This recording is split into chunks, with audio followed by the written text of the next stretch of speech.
Welcome to Turnpike Sports. I'm Dave Weischadle, and as always, I'm joined by my producer and co-host, Doug Weischadle. Doug, I don't think I've spent a more enjoyable weekend watching football. Those games were absolutely incredible. Let me tell you something, how exciting those games were. I lost everything, every single bet. Well, no, I won one parlay, involving the games, but I lost every single bet this weekend. But I still enjoyed watching the games. Let me tell you something. I won a couple of parlays. I would have won a lot more parlays if the Buffalo Bills won that game. But wow, what a game! What an enjoyable weekend of watching football. Can I tell you something about that game? The last game of the weekend, best game of the weekend, as a matter of fact. Absolutely. I don't want to hear any more people complain about the overtime rules. I like sudden death. I like the one-time score. If your defense is that good, you should be able to stop them. You should have been able to stop them before you even get to the overtime period. I don't want to hear people I don't like the college overtime rules. They suck. Well, first of all, it's not technically sudden death because if the Chiefs kicked the field goal, the Buffalo Bills would have had a chance to have their offense on the field. So, and by the way, I would have loved to see Josh Allen get that ball in overtime. It would have been amazing. So would I. But seriously, don't let him come down the field. First off, if you have 13 seconds and your defense can't stop the offense of another team, then guess what? You don't deserve to win. No, you just don't deserve to win. It should never have gotten overtime. And I can't believe they didn't pooch that kickoff down the field, take off a little more time. And an interesting thing people were saying that the Buffalo Bills, during the first snap of that last drive in regulation by the Kansas City Chiefs, they should have held everyone. Guess what? You would have been called, but you would have taken time off the clock, and it would have only been a 5-yard penalty, which is very ingenious by some sports commentators. I would have never thought of that in the moment. Very, very interesting idea, but again, it should never have gotten to overtime. It should have been one of those things where that last drive by Kansas City should never have happened. They changed their defense to that prevent defense. Everyone knows the cliche for that, but you know what? Don't change your defense. It was working, and regardless, even if you didn't squib at 25-yard line, you still got to stop them. Yep. And that defense did not do anything. Maybe they were gassed. And by the way, I don't want to let this go without saying, now, I'm not the biggest Tom Brady fan in the world because I'm not a big Patriots fan and not a big Tampa Bay fan, but quite impressive how he brought the Tampa Bay Buccaneers. I mean, he didn't get the job done, but it was a very, very impressive comeback. Well, that near comeback affected how I picked the games right. for the conference championship. But then again, you know what? Again, great games. Well, we got a big show coming up. We got a Beatin The House segment. We have our NFL picks coming, and we also have a book report. But right after the rundown, I'm going to be talking with Casey Clark, Senior Vice President of Strategic Communications of the American Gaming Association. He's going to tell us how 2021 was for the gambling industry in this country and what we can expect in 2022. Today's trip down the Turnpike is brought to you by Drizzly, your online liquor store. Available in over 95 cities across North America, Drizzly offers a huge selection and competitive pricing with a side of personalized content. Now there's no need to leave the house. Get alcohol delivered in less than an hour by Drizzly. Head on over to drizzly.com and order today. And now get $5 off your first order of $20 or more when using promo code DRINK19 at checkout. Shop beer, wine, and liquor with drizzly.com. Exit 1. We're going to start off this week with another sports betting survey. Boy, this industry loves their surveys, huh? This one is focused strictly on bonuses. There's a bunch of surveys every week. But if you love surveys, get involved in the gaming industry. Well, like I said, this is strictly on the sign-up bonuses. Okay. Which I thought was kind of unique in the marketplace because you don't see too many surveys hitting the bonus aspect of sports betting, especially the online sports betting and also the online casinos. Well, it's an incredible, important factor in sports betting because everyone looks for the bonuses, everyone looks for the promos. That was one of the big issues when New York started. Will the New York sports betting operators be allowed or be able to offer the same bonuses and the promos because of the incredibly high tax rate in New York is 51%. So, bonuses and promos are pretty important when it comes to getting customers and retaining customers. So, well, going back to your point about New York, I think the 5 sports books that have launched already have demonstrated that they're going to do bonuses. Sure. Sign-up bonuses, promos, whatever you want to call them. But anyway, this survey here strictly looked at the sign-on bonuses for both online sports betting and online casinos. It was a sample size of 500 adults of sports betting age, obviously. And 20% of digital players said they frequently visited casinos, and another 27% said the availability of online gaming makes them less likely to visit a casino. That's interesting.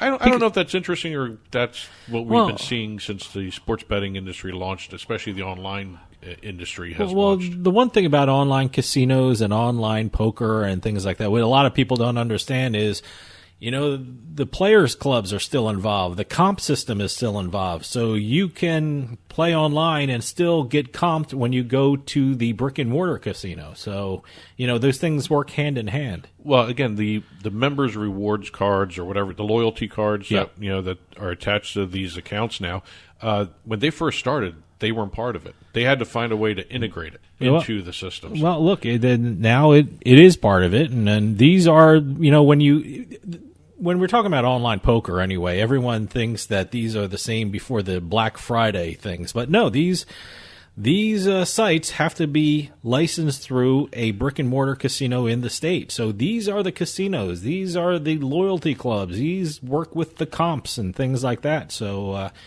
that's one thing you have to keep in mind when you're playing online casinos. It makes your live gaming a little cheaper. Well, moving along with the survey, let's hit a couple of more interesting numbers. 20% said bonuses were the reason for choosing an app. Okay. Versus 48% who chose an app due to a recognizable brand. So brand seems to figure into this a little bit more than the bonuses. The bonuses are a huge factor in all this. But the brand still seems to make the difference in a lot of instances for people. Also, 38% said that less competitive bonuses would make them change their brand. Really? 38%, huh? That's kind of a high number. Yeah, no, I'm surprised at that. I've never been turned off by a less competitive bonus. If I'm enjoying my time on the sports betting app or the casino app and I'm winning or even just plain old enjoying myself, I don't change. I may play some of these less frequently. I know for some people it's an important thing, the bonuses and the promos and things like that. But, the people I know, bonuses are kind of lower down on, when they choose to jump on a sports book, 51% of online sports betting players and 52% of iGaming players said large bonuses would be the key for which brand to switch over to if they were changing brands. Again, it depends on the bonuses. If the bonuses are that great, yeah, certainly. 34% of the total respondents said they were happy with their primary app. Okay. 43% of FanDuel's primary users said they wouldn't switch. 30% for DraftKings. Okay. So FanDuel seems to have a better stickiness for their customers. I guess you can call it that. More customer loyalty? I guess you can call it that. I don't know if there's loyalty involved in any of this. It's just a matter of what their preferences are. It looks like FanDuel maintains customer acquisition or retains customers better than a lot of the other apps out there. I got to tell you, if you ever looked at my cell phone, you would think I'm a degenerate. I got like a bunch of sports betting apps on there. I have 3 poker apps. I think I have casino apps. So, it's one of those things. So certainly, bonuses are important, but you know what? Once you're joined these things, you always want to look at the numbers or how, especially with sports books, how much a game is juiced to one side or another. That's another important thing you have to look at. Bonuses are important, but I think once you join these apps, I think once you get into it, I think you have to be a shopper when it comes to the individual games and how they're juiced on these things. Well, no survey in terms of betting brands or bonuses would be complete without having a Barstool section of the survey. And the survey found that 51% of the respondents who were familiar with Dave Portnoy at Barstool, 65% of those people either strongly or mildly liked him, while 10% said they disliked him. a majority, 53% of all respondents said their opinion of him would not affect whether they would use the Barstool app. Mm-hmm. So really, I mean, I don't know if he's affecting anything. I think he influences some way. Well, you know, when you're in the media or when you're in the public eye, you know, love, hate, who cares? As long as they're talking about you, thinking about your product. You know, if people were apathetic to him or didn't care about him, that's when you have to worry about the marketing. But you know what? Love him, hate him, that means it's good marketing. Exit 2. We had a little history done in the esports industry recently. Oh, I missed the history part of the esports thing. We have the first esports sim racer moving from the simulated side to the real sports side. So he started off as an esports player, and all of a sudden now he's in the what do I call it? The physical world, or he's in the non-virtual racing world. Well, let me ask you something. You know, these simulations that they use for esports, don't they use the simulations to practice? You know, the physical players or the actual drivers who actually drive cars. Don't they use these simulations to train? Well, and if this guy's good on the simulations, it means that he'll be good on the actual race course. Well, they use them for simulations. They use them for tournaments. They use them to test new designs as well. Okay. So test drivers love the simulated or virtual racing, I should say. I'm going to mispronounce this guy's name because I found no place to hear where this guy's name was pronounced. Kem Balukabasi. Balukabasi. A 23-year-old Turkish racer. He started his career in racing in the F1's eSports series. Well, first off, his first name is spelled C-E-M. Maybe is it's it Sem. Sem? Maybe. Seem? But then his last name is Bolubasi. Bolubasi? There's a K in there. Bolubasi. Bolukbasi. Something like that. I don't know. We could spend the entire show doing that. Bolubasi. But anyway, he just signed on for a full season in the F2 series. He's an F1 sim racer who got signed on for F2, which is I believe it's considered, I don't want to denigrate it a little bit, but it's the developmental league for F1. Okay. And he spent a couple years doing the eSim racing for the F1 series. He actually was a professional racer before he became a professional sim racer, but he was a professional motocross racer. Okay. So he's familiar with professional racing, not non-virtual car racing. You know, I'm surprised that it took so long for an esports player to become a pro in the. See, I keep calling it physical world. I don't even know what a virtual player into the actual physical world, because you know what, the simulations are a great indication of how you would actually do on an actual race course. So, well, there have been instances of people going from esports to real sports, but nothing in the realm of the F1 area. All right. So this is where the history comes in. He's the first one to go from the F1 virtual to F1 real. Okay. I guess you can call it that way. Okay. He's leaving the Matrix and going into the real world. Oh, okay. What was that? He took the blue pill? He took the blue pill. Okay. And now he's also the first Turkish Formula 2 driver in history. All right. There's never been a Formula 2 driver from Turkey, of Turkish descent, I should say. But he's been. I wonder racing. if he's like a national hero back there. He probably is, especially the younger people. Sure. He's 23 years old. He took part in the 2017 and 2018 seasons of the official F1 eSports series, which led to 2 seasons of racing in GT4, which is another style of racing. It's off-road kind of thing. And then he switched to open wheel racing last year. These are non-F2, non-F1 type racing events. So he's familiar with racing in the real world. Yeah, the real world. Okay, Yeah. good. I Congratulations. We have to set it up. Yeah, like well, that, congratulations to him. Good for him. He will be signing on with the Czech outfit in the F2 series. So we'll have to keep an eye on see exactly where he ends up with that. He's joining the likes of Enzo Fittipaldi. Okay, well, I'm going to try his name again. Fittipaldi's kid is part of all this, okay. too. So. His name is Sem Bolukbasi. There you go. Sem Bolukbasi. But there's history Congratulations. there. Congratulations, Sem. And good luck with the real-world racing. Real-world racing. I don't know how else to say it. That's the problem. These sports versus virtual sports. Yep. Exit 3. If you remember last year, we saw the launch of fan-controlled football.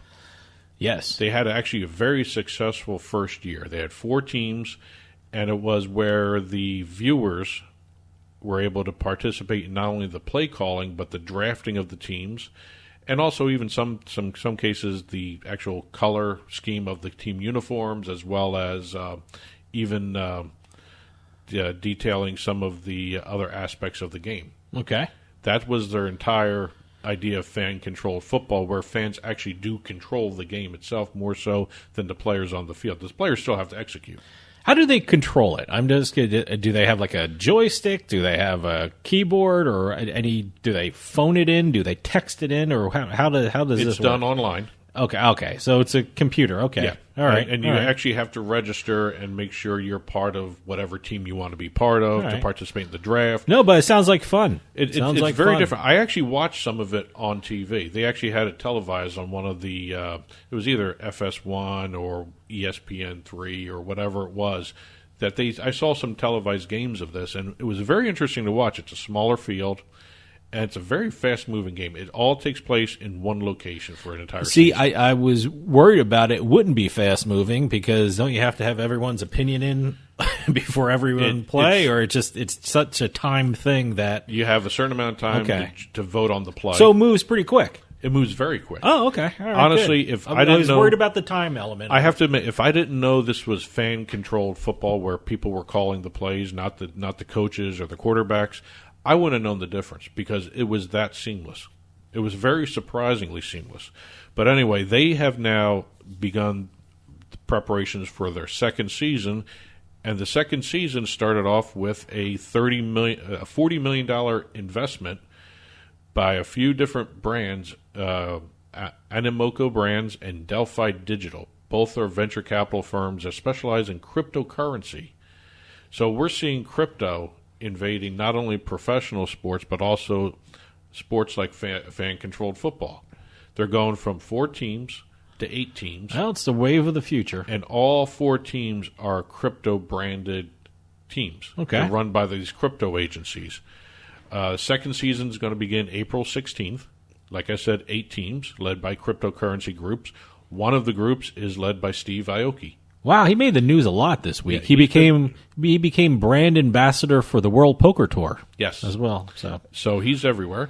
Also, the crypto groups Bored Ape Yacht Club and Gutter Cat Gang, with great names, are going to be controlling.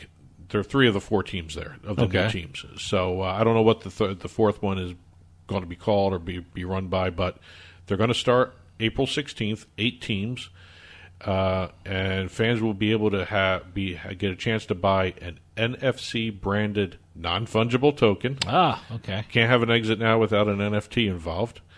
That will allow them to draft the teams, call the plays, make other decisions for the team that they purchased the NFT for. They're going to be dropping 8,888 NFTs in the next month here. Now, will these be like the collectible NFTs that may go up in value kind of thing, or are these kind of functional just for this thing? And I think it'll depend on how well fan-controlled football does after this year. I mean, if it's around for 20 years, but definitely hold on to them. First NFTs, you certainly hold on to them, yeah.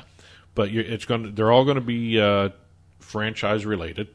So you're going to be able to purchase NFTs as a fan of the team, but you're also going to be, I guess, technically be part of the front office too. Oh, okay. Because you're going to have players, you're going to draft players, choose plays. There's going to be other perks. They haven't announced where they're going to be doing this year's event. I know that last year they did it in Texas. Right now they're talking about Atlanta, that would accommodate 2,500 fans.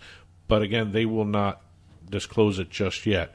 And they also changed their broadcasting deal too. Okay. I was going to ask you, where can I watch this? They are now going to be broadcasting in the United States on the NBC LX cable channel. I've seen that. I don't know what it is, but I've seen that. Yeah. Peacock. Okay, I got that. And Twitch. Twitch, of course, because it seems like anything cryptocurrency, NFTs, anything like this is on Twitch. And on an international level. And I've yet to get on Twitch. Yeah. They are going to be broadcast in 200 other countries and territories through DAZN. Oh, okay. So they have expanded their distribution and broadcast rights tremendously within 1 year to the second year. And I think with this NFT, that's also going to be a way to raise money to keep the league liquid. And it may be something where some of those spring football leagues, like the USFL, maybe they want to start looking at something like this because it's an additional revenue stream that maintains the league's integrity in terms of financial well-being. Yeah. I've been seeing promos for the USFL. Well, hopefully. So I guess it's coming soon. We'll see if they get into the NFT realm, too. I know they've got all... They have to. Everyone else has. They have to. Well, like we talked about in an earlier show, they have all their trademarks referencing gaming and betting. Yeah. So they're involved in all those aspects. I can't see them not being involved. They're on Fox, right? In NFT. They're owned by Fox. Well, it must be Fox Bet then, I guess. It's going to be all over the place. Again, it depends on what else is going to be airing. Yeah, so if it's just Fox, it'll be Fox Bet and whatever else Fox Bet owns. Exit 4. And last but not least, we have the Super Bowl coming up, and also we just passed the end of the year for 2021. So what normally happens is the report of ad spend for both radio and TV for sportsbooks. Oh, okay. Yeah. And we'll start with the radio first, then go to the TV. Well, it's got to be huge because living in the area we live in, which is New Jersey, you see 10 of them an hour. Yeah. You hear them on the radio, then you go for a drive and you see billboards of them. So, they got to be crazy. Well, I was amazed at the amount that they've spent here. As reported by InsiderRadio.com, America's sportsbooks spent over $30 million on radio ads in the first 3 quarters of the year. Mm-hmm. That's compared to $10 million, or almost $11 million, the first 3 quarters of last year, 2020. So 3 times as much ad spend in terms of radio. Well, listen to the commercials on this show. You'll hear them. Oh, yeah. No, you'll hear them everywhere. Our hands aren't clean in this one. I've never said we had clean hands. I have just been reporting on the numbers. Also, you got to figure this is only the first 3 quarters. The last quarter of the year is going to be affected by not only the launch of the NFL season, but also December was the beginning of a lot of the sports betting stuff. Sure. In New York. We had a little touch with Florida in terms of sports betting, but that stopped. Yeah. You got to figure it's going to be a huge fourth quarter number, especially if some of these other books have the wherewithal to spend. Well, let me tell you something. New York started advertising their mobile sports books in December. That's where the ad spend came in. Well, because, look, it was all, I think it was Caesars and DraftKings. FanDuel had a couple. They were all coming to New York soon. So that was all in December, even before they launched. So, they spent a lot in the anticipation of them going live. Well, going over to the TV side, for the first 3 quarters of 2020, 2 years ago, not last year, Sportsbook spent $182.8 million on TV ads. Mm-hmm. This past year, 2021, the first 3 quarters they spent over $329 million. Again, 3 times as much. Tons of TV commercials. But the one thing I also see is they're sponsoring TV shows. I know in Philadelphia they have TV shows, sports books. I know in New York, my goodness, there's like MSG has shows. They have what's the other one? SNY has shows. Has their own. Yep.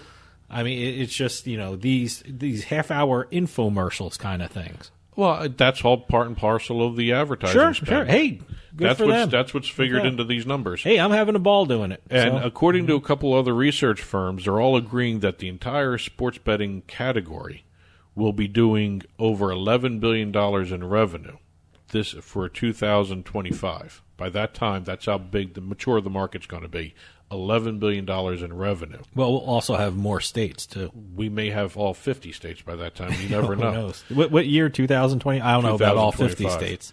Well, some are really resistant. Yeah, some are really resistant. There are things out there like Utah and Georgia seems to be really resistant for some reason. Maybe Alabama too. Well, Georgia will probably get it before Massachusetts. So and Maine. Now that Maine lost their key supporter up there. So I don't know about all 50 states in 2025, but a lot more. And I'm going to end it with the last little note for the Super Bowl. Oh, okay. DraftKings, it's reported that DraftKings is the only sports betting agency that will promote its product during the Super Bowl. Do you think that'll change, though? I mean, don't know. We got a couple more weeks before people jump on. I mean, is it all booked up? Well, there's only a certain number of spots available because of the NFL guidelines. Yeah, the NFL said there's only a certain amount of commercials they'll allow for sports books. I think there's 6. Okay. Pre-game, mid-game, and 1 each quarter. Mm-hmm. So DraftKings spent $6.5 million for a 30-second ad for this year's Super Bowl. That's compared to the 2 15-second ads they bought in last year's Super Bowl, which they were about maybe $1.5 million, $2 million cheaper last year. I wonder what's more effective: 1 30-second commercial or 2 15-second commercials split up during the game. You know, depends on how memorable the spot is. If you don't have a memorable 15-second spot, no one's going to do anything. You know what? If you have a memorable 15-second spot, people will still be talking about it. It probably determines how good the game is, too. I mean, if it's a blowout going into halftime, you know, who's going to really care what's going on in the second half? You got to remember, a lot of people watch the Super Bowl just for the ad if they're not football fans. So we'll see what happens this year with the Super Bowl. But, again, the ad spend has been incredible, and it just seems to be going even more crazy, especially now that New York launched mobile sports betting here in 2022. And today's trip down the Turnpike was brought to you by Drizzly, your online liquor store. Available in over 95 cities across North America, Drizzly offers a huge selection and competitive pricing with a side of personalized content. Now there's no need to leave the house. Get alcohol delivered in less than an hour by Drizzly. Head on over to drizzly.com and order today. And now get $5 off your first order of $20 or more when using our promo code DRINK19 at checkout. Shop beer, wine, and liquor with drizzly.com. And as always, you can get in touch with Turnpike Sports by calling or texting us at 609-512-5910. That's 609-512-5910. At Turnpike Sports is the show's handle on Facebook and Twitter. At Turnpike Sports Radio is our handle on Instagram. And as always, our email address is info@turnpikesportsradio.com. And don't forget, you can listen to the show via Spotify, Amazon Music, iTunes, radio.com mobile app, as well as Stitcher and YouTube. You can also watch us on your smart TV, Roku, Amazon Fire, Apple TV. Head on over to turnpikesports.net. You'll be able to watch our video channel there. Stick around. We got a Beatin The House segment coming up. We have our NFL picks. We have a book report segment. But right after this, I'm talking with Casey Clark, Senior Vice President of Strategic Communications of the American Gaming Association. He's going to tell us how 2021 was for the gambling industry in this country and what we can expect for the year 2022. So stick around. We'll be right back with more Turnpike Sports.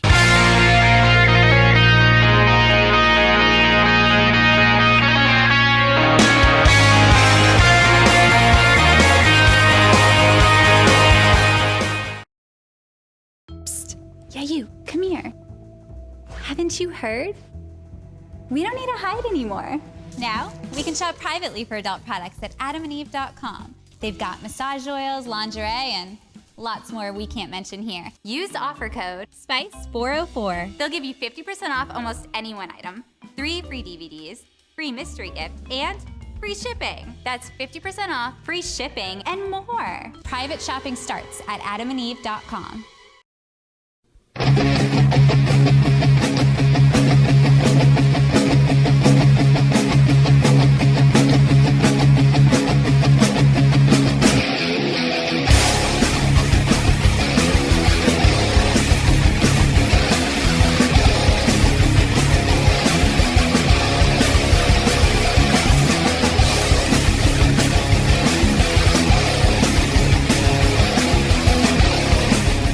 Welcome back to Turnpike Sports. 2021 was an incredibly important year in the gambling industry.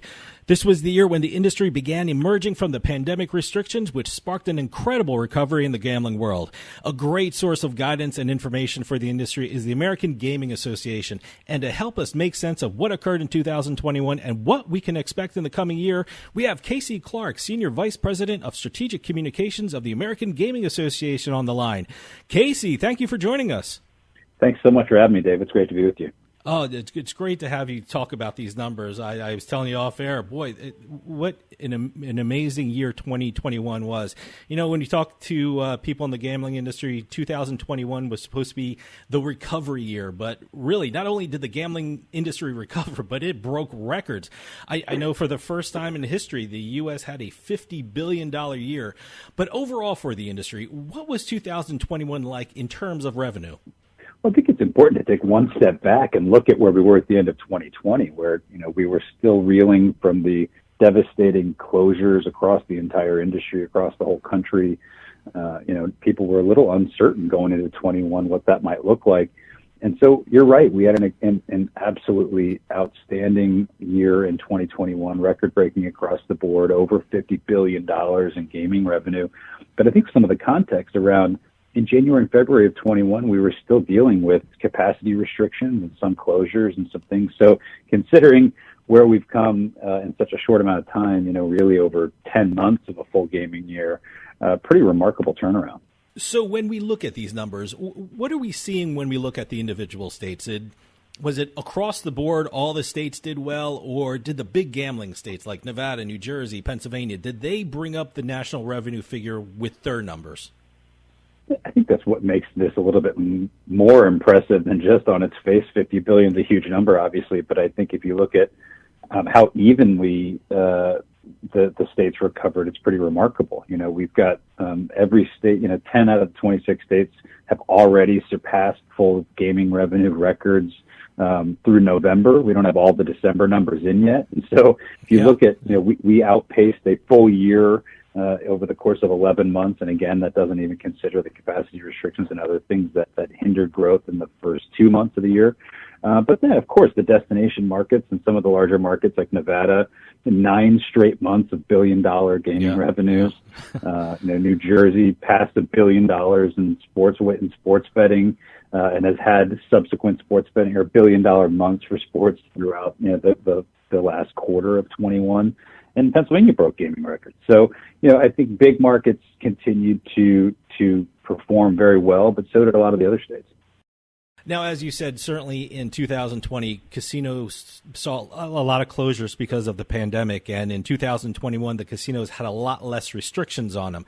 What do these revenue numbers reflect? I mean, is it the fact that people are going back to the casinos, or are the numbers a reflection of really how much the gambling industry has expanded in 2021? It's a great question. And I think it's probably a little bit of all of the above. I think part of what this is reflective of is the continued mainstreaming of gaming in America, where, it used to be a destination marketing or destination entertainment play in Las Vegas or Atlantic City or the Gulf Coast maybe. But now you have the gaming, some sort of gaming in 44 states. And so there's a lot of, it's spread out and a lot more people have access to it closer to home. But the real results in 2021, which were remarkable by any measure, include, pent-up demand, people who were, like me and you probably cooped up in our house wanting to get out and have some fun, and part of that might have been going to a great destination like Las Vegas, but a lot of that started in regional markets and places you could drive to. So, there were limited entertainment options, and I think we did a really good job as an industry of putting health and safety of our employees and customers first, which I think gave people a lot of confidence in coming back. So we also did things like innovate on how we could bring the experience to a younger crowd. I think you look at mobility and mobile sports wagering or even an expansion of iGaming, things that brought the gaming experience where people wanted to have it also contributed to that. For a lot of people, for a very long time, when we say a casino was a success, we look at the metrics of the revenues from the slots and the table games. Has the slots and table game revenue bounced back to pre-pandemic numbers in 2021, or are we still waiting for a bounce back with them? They're even better. I mean, so I think you're looking at records across slot and table game revenue, which still makes up the vast majority of gaming revenue, right? It still represents somewhere around 85% of total gaming revenue comes from traditional gaming like that. I think it's sexy to talk a lot about sports betting and iGaming, but traditional gaming still makes up the vast majority of revenue. And so you've got record numbers on slot GGR and table game GGR from January to November, up 10% on slots from 2019 and up still on table games. So really significant growth on both of those that helped fuel the recovery. Here on this show and as our other occupation as gaming attorneys, we talk to a lot of people in the gambling industry in Nevada, and they all said that the Gaming Control Board really expects to break a record for annual casino winnings after the 2021 numbers are calculated. And that number goes back from the record set in 2007. Now, I know Nevada is a special place when it comes to gambling, but is Nevada a good indication to look at for the gambling industry in the U.S. as a whole, or is Nevada something special? We shouldn't really equate Nevada with other markets. Well, as a representative of the national organization, I have to love all my children the same way. Right. But look, Nevada, of course, it is a special place. We're all special, aren't we? Of US gaming that's right. All markets. But I think Nevada is the center of the U.S. gaming experience, and it's our home. And so, I think it's important for the success of the industry broadly that Nevada continues to do well. It was one of the hardest hit states by the pandemic, and certainly the labor shortages continue to drag on what's available and what our members are able to serve, to open and how they're able to serve consumers. But certainly demand has been huge. And 9 straight months over $1 billion is nothing to scoff at. So, but I think the thing that is important to note too about Nevada, and it's not just Nevada, but Nevada is a good example, is gaming revenue is just one of the indicators of how the industry is doing and how it's able to serve its community. And so, it'll be important for us to recover, for our continued recovery, for international travel to come back, for meetings and conventions to come back, to really round that out and attract people back to the workforce and help bolster the industry and the community as well. Well, speaking as a person who lives in another special state and another big gambling market, and that's New Jersey, and what has really sustained New Jersey during the last couple of years has been online casinos and online poker. In terms of iGaming in this country, what was 2021 like for that sector of the industry? It served a really important role, in kind of the end of 2020 and 2021 to kind of help give people access to that kind of entertainment that would want it. It's seen really impressive growth across the country. It's only 7 states, so it's not as widely available as sports betting is at this point, but generated significant amount of revenues, and I think the revenue numbers in those 7 states is on par as sports betting with its 30 plus jurisdictions. So certainly a real boon to the industry and to operators who were having a hard time during the pandemic. Do you expect expansion of iGaming in the country in the coming year? I mean, will more states have online casinos? Will more states allow online poker? And if it is expanding, where do you think that expansion will take place? Your audience is well versed in this, but I think what's interesting about our industry is that what's right for one market isn't always right for for another. Sure. And so it is a state by state system. And so if you look where 2021 was, 9 different states considered legalizing iGaming, but only one of them actually passed it, in Connecticut. And so it really speaks to what might be the right fit for a particular constituency at a particular time. There's 5 states already considering legislation this year, and it's still early. So obviously I think we'd probably see some more activity there. And so I do think we'll see some expansion of iGaming this year. It just won't happen as quickly as what we've seen with sports. Well, you just mentioned the big story for 2021 and 2020, and that's the expansion of sports betting. I mean, it seems like every month there was a new state allowing sports betting. There is a new sports book popping up. In terms of the numbers, what was the sports betting effect on the gambling industry in this country?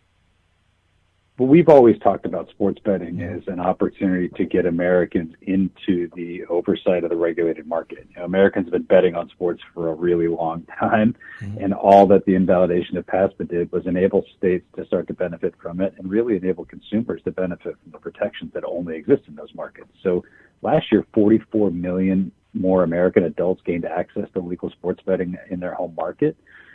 7 new states legalized sports betting. 11 states launched. So those were states that would have passed it in 2020, but launched last year. And so, yeah, more people than ever now have access to the protections of the legal market, and that's a really good thing. So, revenue up, a couple 100% year over year. Handle up almost the same. And tax revenue being generated last year over $600 million. So the real benefit to consumers from the protection and to the marketplace is real. Well, as I said, here in New Jersey, I mean, the online sports betting industry is just absolutely amazing. And I want to ask you, Neil, every time I log on to an online sports book in New Jersey, it has an online casino link to them. Whenever I go to a brick-and-mortar casino, whether it be Atlantic City or in Pennsylvania, where I go to a lot of casinos there, they all have sports books. Is sports betting the engine that is driving this recovery for the entire gambling industry?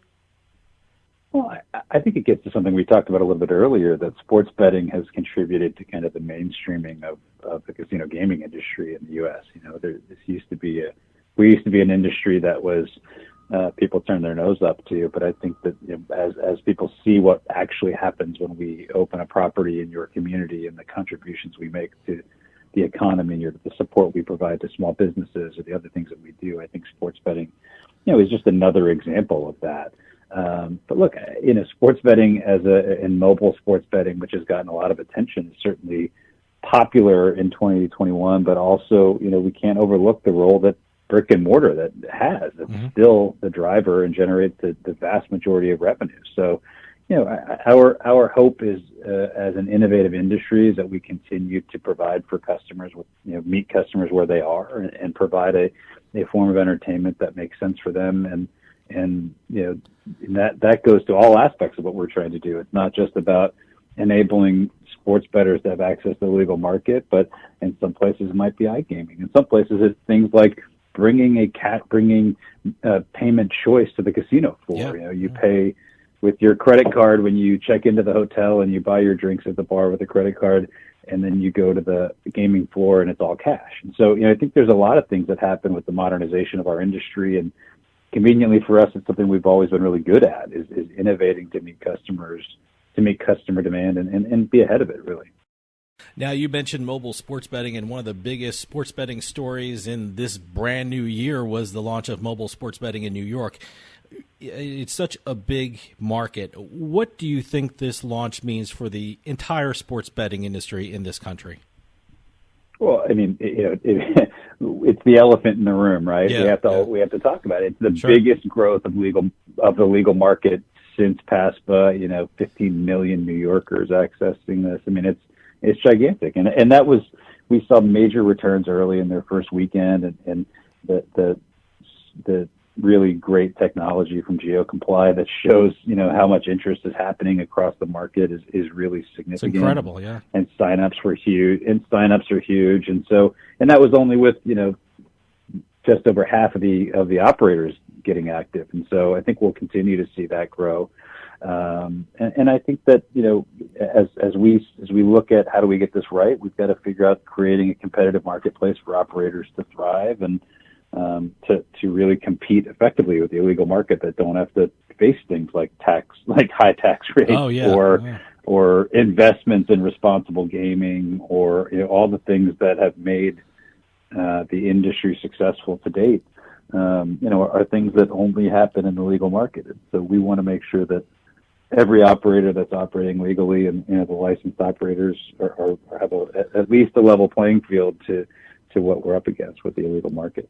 Well, I'm glad you mentioned the high tax rate. I know before the launch, we've heard from a lot of sportsbook operators that were going to operate at that time in New York. We're really worried about the high tax rate of 51%. Do you think this will continue to be a big issue for New York operators, or hey, you know what? It's New York. It's a big population. It's the number one media market in the country. Is that just the cost of doing business in New York? And do you think sportsbook operators will live with it going forward?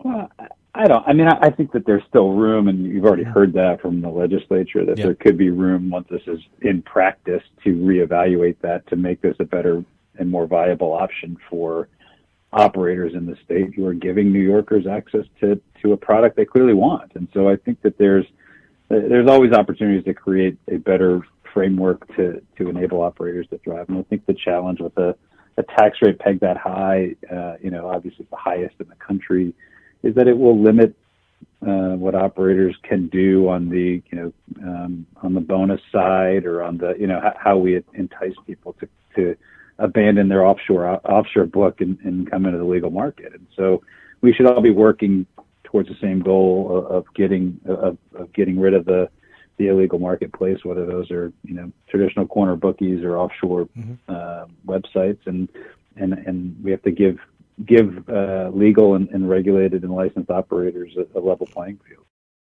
Now, Ohio is the next state that is very close to starting sports betting, and Louisiana is also on the verge of starting their mobile sports betting market. When we look forward into the new year, what are some of the states that we should look out for?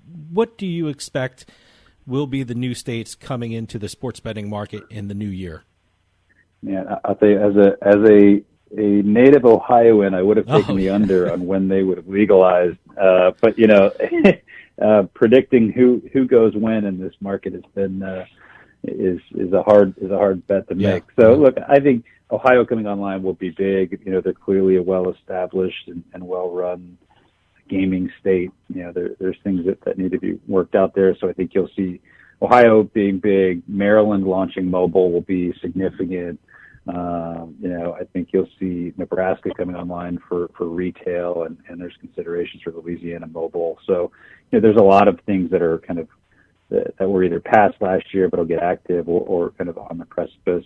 There are states like Arkansas, Mississippi, North Carolina, some states that are thinking about expanding what is already legal in those markets. And then you see other markets that are, going to make some moves this year. I think Massachusetts is an interesting one to keep an eye on. I think Kansas, Georgia continues to flirt with it. Missouri is another strong gaming state that hasn't quite gotten there yet. But there's several bills already been floated in that state this year. So, we'll see a lot of activity like we've already seen. But we're at 33 states plus the District of Columbia that have legalized this, and so. There's just a lot of big bogeys hanging out there. Certainly California is one people like to talk about. There could be up to 4 initiatives on the ballot this year in the fall in California. So, a lot still to be determined there. Texas, their legislature is not in this year at all. So I don't think we'll see any movement in Texas. And maybe being a legislator in Texas is a good gig if you can get it. But, I think that, this is, it will continue to evolve, and we'll continue to see, I think, changes in structure as some states have, maybe some states that were brick and mortar or retail only, considering mobility and other things like that. Now, the numbers in 2021 were great, but what does that indicate for the year 2022? Do you think that this growth in the gambling industry will continue at the same pace that it did in 2021? If you'd have asked me in 2020 if we'd have seen this level of record in 2021, I probably would have lost that bet too. But,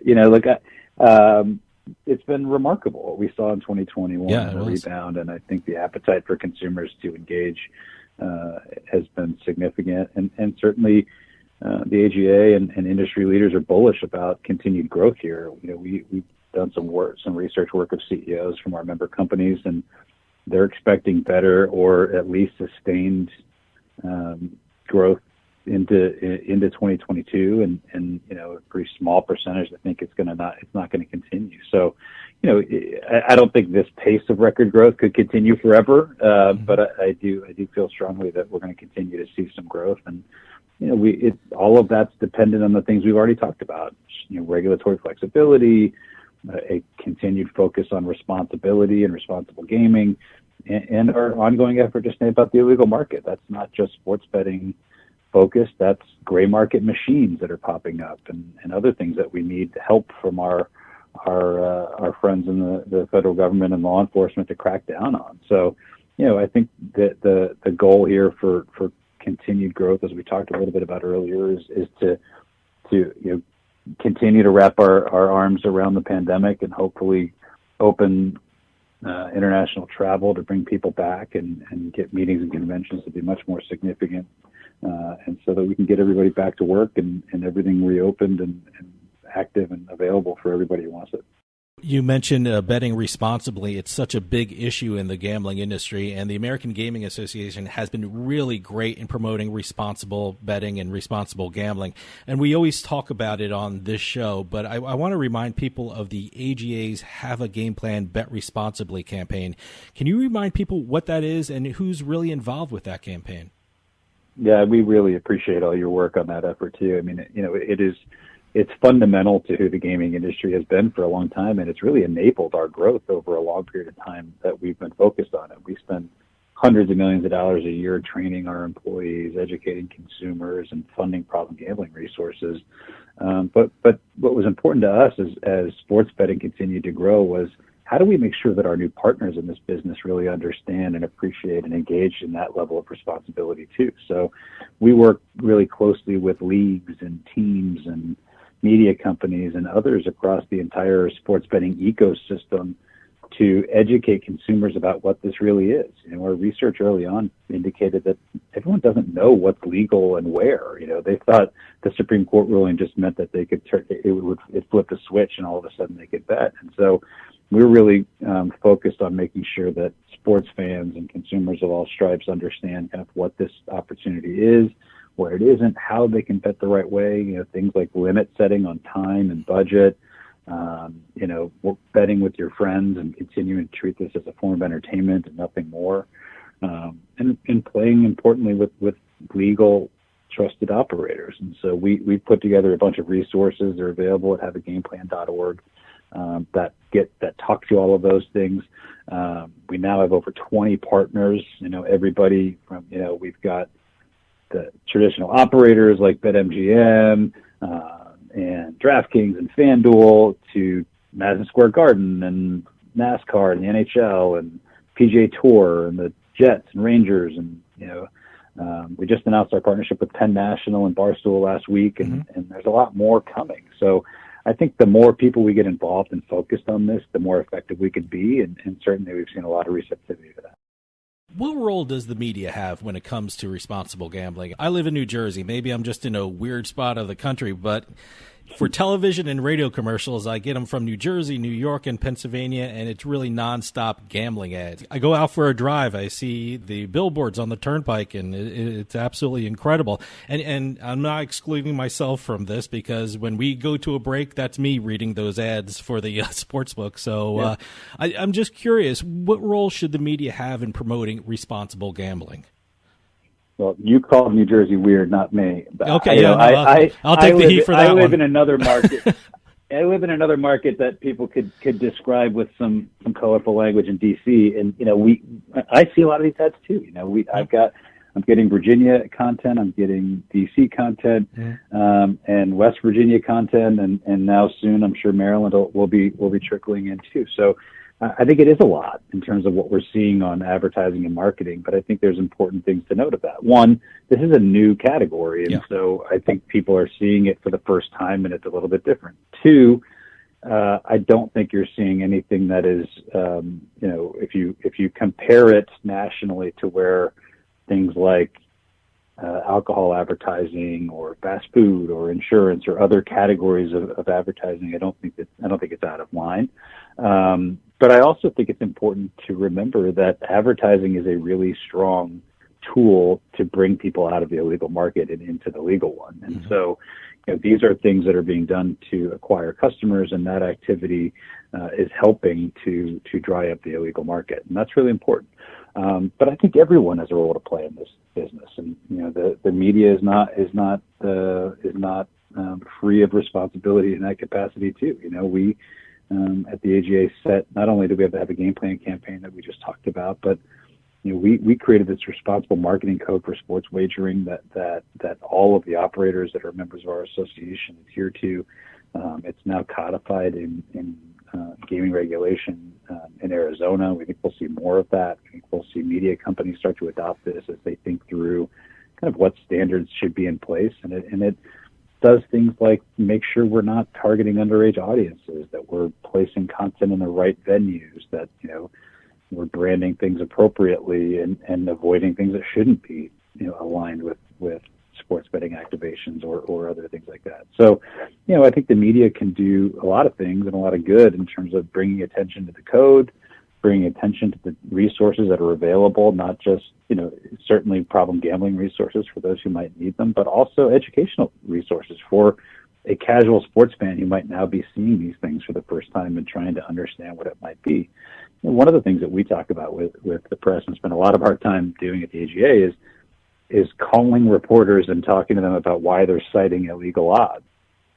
Oh, so okay. Part of, and obviously I don't think this is something you're not doing that, but I think if we look, we get content all the time that are people who are citing an illegal operator, and certainly there's no shortage of legal options that they could choose from. And I think we have a role to play to, one, inform the media about that, but two, hope the media will do their part and stop giving free marketing and advertising to these offshore operators. Now, as I said in the beginning of this interview, the American Gaming Association is just an incredible asset, and it is such an important part of the gambling industry in this country. What are some of the things we can expect from the AGA in the coming year? Well, I really appreciate you saying that. And, certainly we enjoy working with you and other people who understand the business, because it really helps drive the right kind of conversation about gaming in this country. Our goal is to continue the recovery for the industry, to create a business and policy environment where our members can be successful. So we're going to continue to focus on responsibility in sports betting. We're going to continue to shine a spotlight on the illegal market and hope that we can continue to make progress there. We're going to be focused on things like ESG issues and diversity and inclusion issues across the industry, where we have a really strong story to tell. We need to do a better job of telling people about that.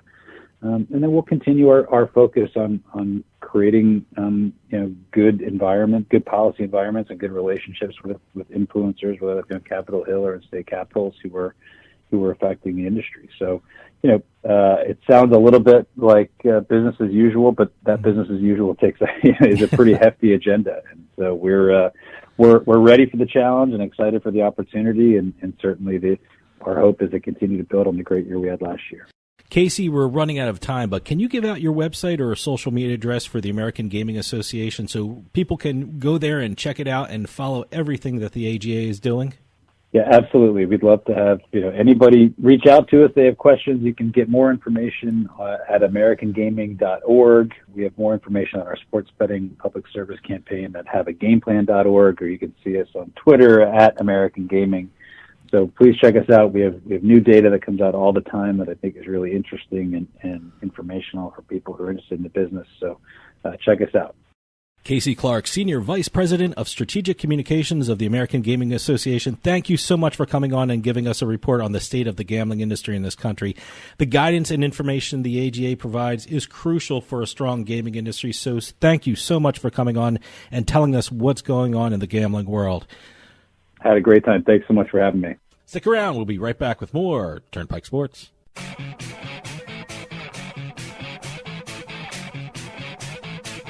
2, 3, 4.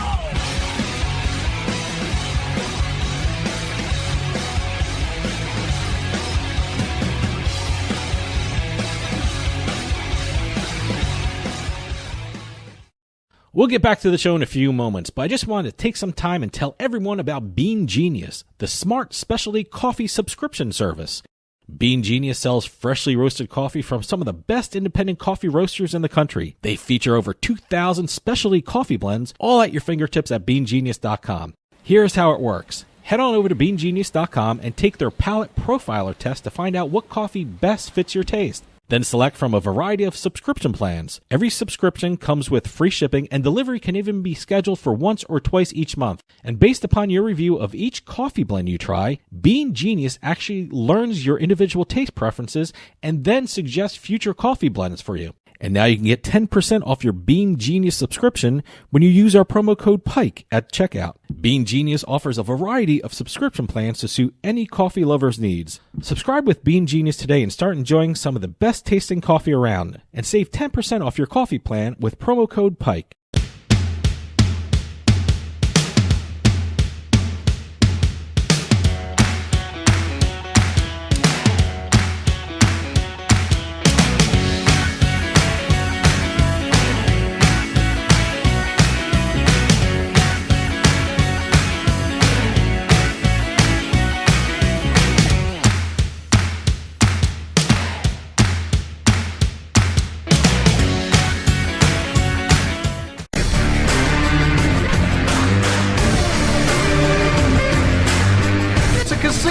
People gotta win sometime.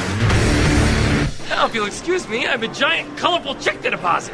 Beatin The House is brought to you by BetMGM Casino. Play your favorite casino games at BetMGM Online Casino. Slots, table games, live dealer games, everything you love about Atlantic City and Vegas, all online at BetMGM. Don't wait. Join in the fun now. Go to BetMGM Casino, create an account using our promo code Turnpike, and become a verified player. New players get $25 free when signing up, plus a first deposit bonus up to $1,000. That's promo code Turnpike at BetMGM.com for a 100% deposit match up to $1,000 plus $25 free. Grab a lion's share of the fun at BetMGM.com. Must be 21 years or older to place a bet. Terms and conditions apply. Gambling problem? Call 1-800-GAMBLER. And welcome to another edition of Beatin The House, where we talk about the casino wins, the slot machine wins, the online casino wins, bad beat jackpots, bingo, keno, lottery.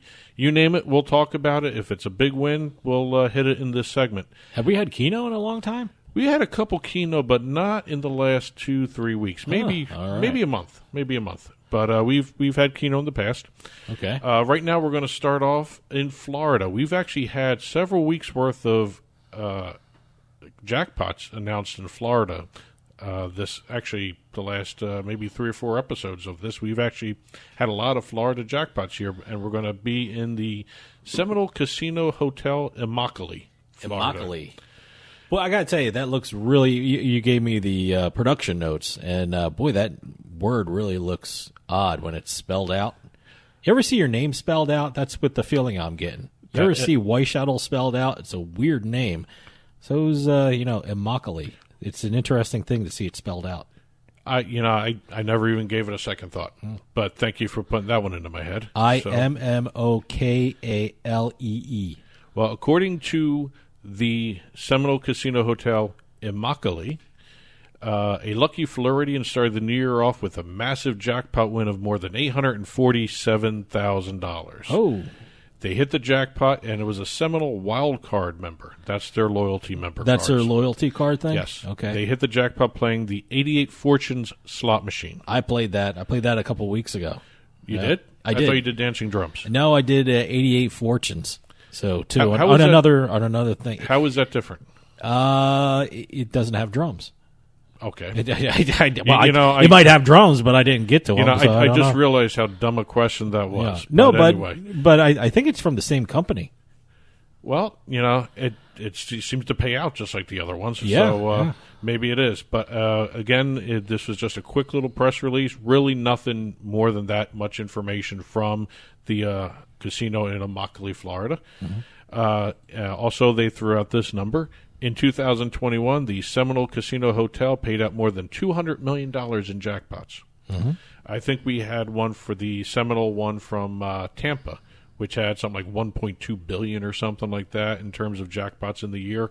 It was kind of a really high number compared to what this is, but both Seminole casinos seem to churn out jackpots. By the way, I was spending my time taking a look at 88 Fortunes. Yes, I did play it. So I just wanted to confirm it. Just wanted to make sure, now, for the sake of being accurate. Is that the one with the boy and the? Is that the one with the boy and the girl? Yeah, the boy and the girl. Okay, now I know what the game we're talking about. 88 Fortunes. Yeah, I did play it. Well, speaking of another game that pays out a lot, IGT every month comes out with a summary of the jackpots for certain games that they have produced, and they're on the casino floors or on the online casinos. We have the numbers for the jackpots churned out by the IGT Wheel of Fortune games in December. Boy, that game pays out a lot, too. But how many versions of Wheel of Fortunes are there? As a matter of fact, I believe there are over 60, 70 different versions of it, if you count the brick and mortar and the online. And again, the game's been around for 25 years. Sure. So they're going to have every so often an update to it or a change in the features. I think we talked about one that had a giant wheel on top of it. The Wheel of Fortune wheel on top of the entire cabinet that stretched over all three players. Yeah. I mean, certainly they're one of those. When I say big slot machines, I mean the ones that cover the entire wall. Well, remember also when we went to... Or the ones that have a seat built into them. Remember when we went to the SBC Gaming North America conference? That's where IGT unveiled the new linked Wheel of Fortune games. Okay. That was the entire state they linked together. All right. For Wheel of Fortune. But in December, according to IGT, the Wheel of Fortune slot machines awarded 3 life-changing jackpots. On December 1st, Wheel of Fortune slots player won $1.195 million playing the Wheel of Fortune Gold Spin Triple Gold game at Golden Nugget, Las Vegas. Wow. So much gold in that statement. All right. Gold Spin Triple Gold at Golden Nugget, Las Vegas. All right. On December 3rd, the Wheel of Fortune slots player won $2.917 million playing the Wheel of Fortune Triple Red Hot Sevens game at Planet Hollywood, Las Vegas. I need a list of all these different versions of Wheel of Fortune. Do you notice they're all in Las Vegas so far? Yeah. On December 3rd, another December 3rd one, a Wheel of Fortune slots player won $1.022 million playing Wheel of Fortune Double Times Pay 3 times, 4 times, 5 times game at the Venetian, Las Vegas. Okay, that's the actual name, 3 times, 4 times, 5 times Wheel game? of Fortune Double Times Pay 3 times, 4 times, I could say 3x, 4x, 5x if that makes it better. All right. But that was the name of the game, $1.022 million. According to IGT, Wheel of Fortune slots have minted over 1,100 millionaires and awarded over $3.3 billion in jackpots since its launch in 1996. 1996, really? Wow. So it's been around a while. Like I said, absolutely. That leads to a lot of iterations of the different games. It's all over the online casinos. Wheel of Fortune. It's all over the place. It's not just. I mean, we don't have like 50 million versions of it. But some of them have 3 or 4 different versions. Yeah, too, some do. Yeah, some casinos do. You look around. Well, you brought up online casinos. We are going online for this next one. We are going to Twin Spires Online Casino in Pennsylvania. Didn't we talk about Twin Spires a couple weeks ago? It might have been last week. We have actually talked about Twin Spires for both New Jersey and Pennsylvania. Okay, so which one are we talking about this time? This is Pennsylvania. All right. Pennsylvanian Twin Spires casino player Timothy W. is celebrating a huge $88,900 win on Mercy of the Gods slot machine. I have never heard of Mercy of the Gods slot machine. What is that? Well, you would think, according to what the Twin Spires put out, well, first of all, before we get to the description of the game. Okay, all right. He bet $5, Timothy. Okay, good for him. And a screen filled with bonus symbols to trigger the progressive jackpot. Wow, okay. Now, going back to what Mercy of the Gods is. Yeah, I've never heard of it. If supposedly it is being confused with ancient Egyptian mythology, and it's not.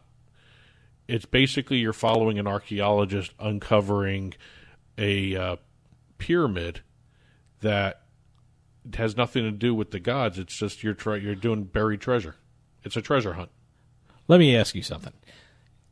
Can I get that description if I just played the slot machine, or did you look at a description given by the company? Description given by the company, and also by the online casino. So let me ask you something. If I was to sit down, I just saw Mercy of the Gods, and I never saw it before, I've never played it before, I sat down, would I get that story from playing the slot? I don't think so. I don't know. It's one of those things where, you can I hope it assume- does. Some of these things are really getting technical, and with the graphics and things like that, you probably can follow the story. But I'm just interested to see if I could actually follow the story, having know nothing about it, sit down at the slot machine and actually follow the story that they want to portray in this machine. I'll be honest with you, and a totally honest answer, once I start playing, I don't care about the story. Let me tell you something. All I want to know is this guy put in $5 and he got over $88,000. Well, he triggered the progressive. That's a good story. Your good story for mercy of gods. The screen has to fill with the bonus symbols. All right. Okay, we're going over the Atlantic Ocean to Europe. Here we have the Grosvenor Casino Sunderland. Okay. We have a bad beat jackpot, and it was actually, when I first read this article, I didn't know it was a bad beat the way it was written. I don't know if that's a factor of the article writer or whatever this was, but let's see. Property developer still can't believe his luck after winning over £114,000 on a national poker game on the day of his late father's birthday. So he was playing poker in tribute for his dad? Yes. Which is a nice thing. Hey, I'm glad he won then. He was playing at the Grosvenor Casino Sunderland on Lamberton Street. They went really specific with that description. He called his mom when he was playing and said he was playing in the local poker room at Grosvenor, and he was playing in a tournament to celebrate his dad's birthday, who had passed away recently. You know what? This is a good story. I'm glad he won. His mom gave him some good luck words. Good. And he played in the National Bad Beat Jackpot, which is a UK-wide cash poker game. So this incorporated the entire country? Yes. Okay. And he welcomed in the new year with a $114,000 bad beat jackpot, which is in the United States. It's 114,000 pounds. Sorry, it's $155,000, over $155,000 Wow. U.S. dollars. I should say. Wow, that's great. He hit 4 of a kind on the last card, only to be beaten by a straight flush. Okay. The Grosvenor Casino team confirmed that he had won the Bad Beat Jackpot. The National Bad Beat Jackpot, according to the promotional team here, is a nationwide promotion from Grosvenor Casinos that can be won by players taking part in cash games. 4 aces is the hand that is chosen for the first week.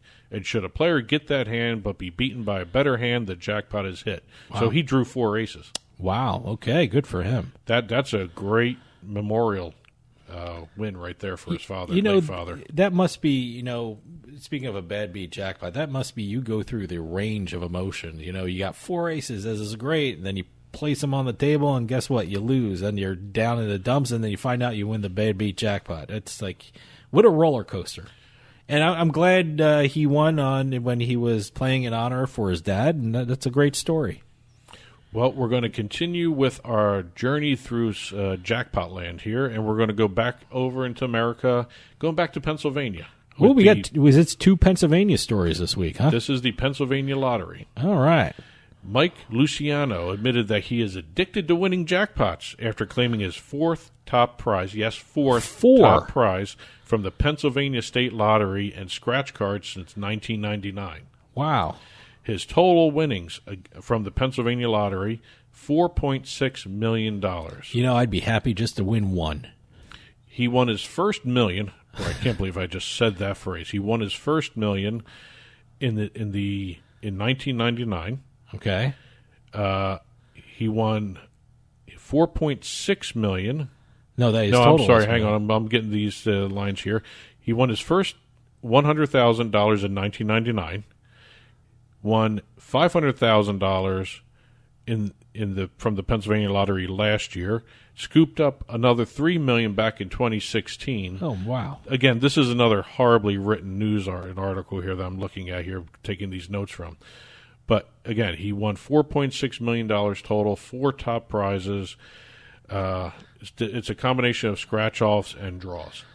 Someone should do like the probability of that. Doing one jackpot, the probability is astronomical. Winning 4 in a lifetime, that's incredible. Well, probably I'm not going to win one of those. No, probably not. But that's it for this week's Beatin The House segment. Again, keep those press releases coming in, info@turnpikesportsradio.com, and we will keep talking about the slots, the lottery, the Keno, the bingo, all the different jackpots that are out there.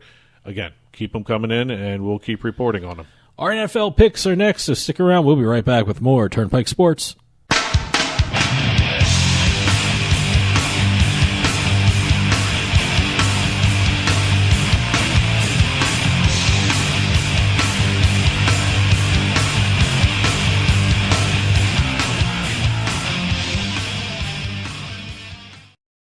Today's trip down the Turnpike is brought to you by Drizzly, your online liquor store.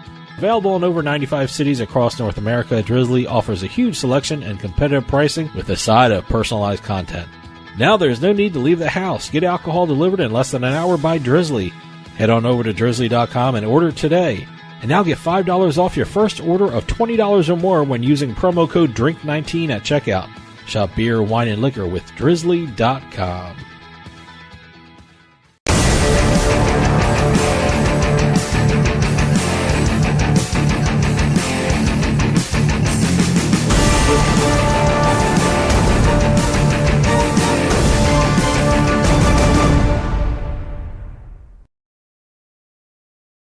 This week's Turnpike Sports Pro Pick segment is brought to you by BetMGM Online Sportsbook. Get ready to turn big plays into paydays. New customers, start with a risk-free bet up to $1,000. Simply sign up with promo code Turnpike, make a deposit, and place your first wager. If the bet loses, you'll receive the amount of your wager back in free bets. That's a risk-free bet up to $1,000 with your first deposit at BetMGM Online Sportsbook when using our code Turnpike when you register. Bet with confidence and go all in on all the action with the king of sportsbooks, BetMGM. Must be at least 21 years or old to place a bet. Terms and conditions apply. New customers only. Problem gambler. Call 1-800-GAMBLER. And welcome to this week's Conference Championships pick segment. It was, again, we said at the top of the show, a great weekend of football. Probably the best football I've seen for an entire weekend in a long time. Every game was great. I have to admit, I do like the fact that both Aaron Rodgers and Tom Brady are not in the conference championships because I'm really, after the season about Rodgers, I'm tired of hearing about him. Let him go away and figure out what he wants to do next. Brady, again, he had so many problems with that team towards the end there between the injuries and losing his receivers and Antonio Brown doing that weird thing and by the way, Jet game. He got popped in the face with a helmet. And he wrongly got. I always say, maybe Tom Brady gets a little preferential treatment by the officials, but I think the officials hosed him on that call. Number one, they didn't call the helmet to his face, and he was bleeding, and he said something about it. I'm sure it wasn't a very kind thing he said to the referee because it drew a flag. So he didn't. Very interesting moment in that game. He did not just say something; he got in the guy's face. Again, it's one of those things where Brady is one of those competitors where, he got angry, and rightly so. It may have been the first time I've actually seen him angry on the field. Well, rightly so. I've seen him angry on the sidelines, but never in the field. Yeah, which I think he was right to say something because he said something and he was still bleeding from the mouth where the helmet hit him in the face. Yeah, so I don't blame him. I can't believe I'm defending Tom Brady. No. I'm just calling it the way I saw it. I have the only time I've ever disliked Brady is when he was with the Patriots and when he got away from the Patriots. You're a Jets fan, so yeah. When he got away from the Patriots. You recognize him for what he is. Sure. Once you get away from the stigma of the Patriots, as the asterisk laden group there, you like Tom Brady. And I like what he's doing outside the field, too, off the field now, and we'll see exactly what happens. Yeah, I saw his, I think I saw his cryptocurrency commercial during the during FTX one of the stuff. games. I think it was during his game? Yeah. I don't even know. Christ, you got crypto.com with Matt Damon doing commercials during the games, and you have FTX with Brady. I'm losing track of the crypto companies now doing all these advertising. But, it's one of those things where good games. And, like I said at the top also, I lost everything over the weekend. I went 0-3 last week. You went 2-1. 2-1, yeah. For the playoffs, you're 4-2, and I am 1-5. Okay. I spent all season long doing well. The last 2 weeks I hit a cold streak, and it's continued into the playoffs. I think in the last two weeks in the playoffs, I've gone 1-11 I haven't even over the last 4 weeks of football. I haven't even kept So track. people don't listen to me. Don't listen to me. But anyway, season to date 27-32-1 is me. 32-25-3 is your record. Okay. So you are just pulling away from me completely, and all right. I have lost this season. Well, I don't think we're going to be too different on these next 2 weeks of football, so because there's not a lot of games left. 3 games left. 3 games left. All right. Well, go ahead. You go first. I'll go first. Okay. My first game is the San Francisco 49ers versus the Los Angeles Rams, who are 3.5-point favorites with a total of 46.5 points. I have been very impressed with the San Francisco 49ers over the past couple of weeks. Over the last 4 games, they have been 4-0 against the spread and 5-1 against the spread against teams with winning records. And listen to this thing. And it really seems like the 49ers, and especially Jimmy Garoppolo, I think they have the Rams number because I was shocked when I heard this stat. Jimmy G is 6-0 against the Rams, and that's enough for me to go with the 49ers to at least cover this one. So I'm going with the 49ers. Well, I went with this game too, and I did the exact same thing. I went with the 49ers. Here's a couple additional stats. The Niners are 5-1 against the spread against NFC rivals. Okay. They're also 5-1, 6-0 straight up against NFC West rivals as well. Okay. Against the Rams themselves, they're 5-0 in the last 5 meetings against the Rams. 5-1 against the spread in the last 6 games against the Rams. I didn't like what happened at the end of that Rams game. That worried me a little bit. And I like Stafford. I love Stafford as a quarterback. The Rams were trying to do everything in their power to give that game away to the Buccaneers. But, they hit a long one with Cooper Kupp, and, hey, they got lucky. Well, the majority of games played between the Niners and the Rams end in a field goal difference. And I've noticed it's just they play them tough. And I just don't see this any differently. It's going to come down to a field goal. I hope. The one stat I don't like about that game is that we picked the same one. So, bite me. Okay. Do I do the next one? Or go ahead. All right. Cincinnati Bengals versus the Kansas City Chiefs. The Chiefs are 7.5-point favorites, and with a total of 54.5. By the way, when we're saying, given these spreads, we're using BetMGM, and not a lot of sportsbook have these numbers because, like I said, the 49ers were 3.5 underdogs. The Kansas City Chiefs and a lot of books are only 7-point favorites. When you get the 7.5, you get that hook, which is a really great thing to have. But talking about this game, I just love the way the Cincinnati Bengals have been playing over these last couple of weeks. Joe Burrow was sacked 9 times, and they still found a way to beat the Tennessee Titans. And granted, a lot of that had to do with the really poor play of the Tennessee Titans quarterback, where they have to figure out what they're doing with Tannehill next year. Yeah, he's getting a lot of money. But, he's the majority of their payroll. Wow, but I think even more had to do with how the Bengals offense made those plays in that game. So I usually, let me tell you something, you know how I bet totals and things like that. I usually don't do totals of over like 52 or 53. This one is 54.5. And, usually that's a bit too high for me. But the last time these two teams played, the Bengals won 34-31, which, if I do my math, that's a lot more than 54.5 points. Again, this is another one that's going to be decided in the fourth quarter with both teams scoring a lot of points. And let me tell you something. With a 7.5 spread, I might even throw a bet down on the Bengals to cover the 7.5 points.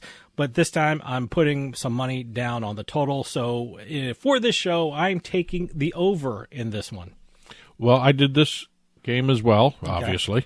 And I did the same thing. I did the over of the total. What was interesting is when I looked at these games this morning, we're taping these on the Monday after, the total was 53.5. Oh, okay. No, I had 54. Wait, let me tell you something. I'm looking at it right now. It was 53.5 I'm this on morning. New Jersey's BetMGM. It is 54.5. It was 53.5 this morning. You got a better total. Well, it's go with that one. Go ahead. Yeah, I don't care. I'll stick with my 54.5. Okay, all right. Just so people know, I did it in the morning. You did in the afternoon. All right. Yep.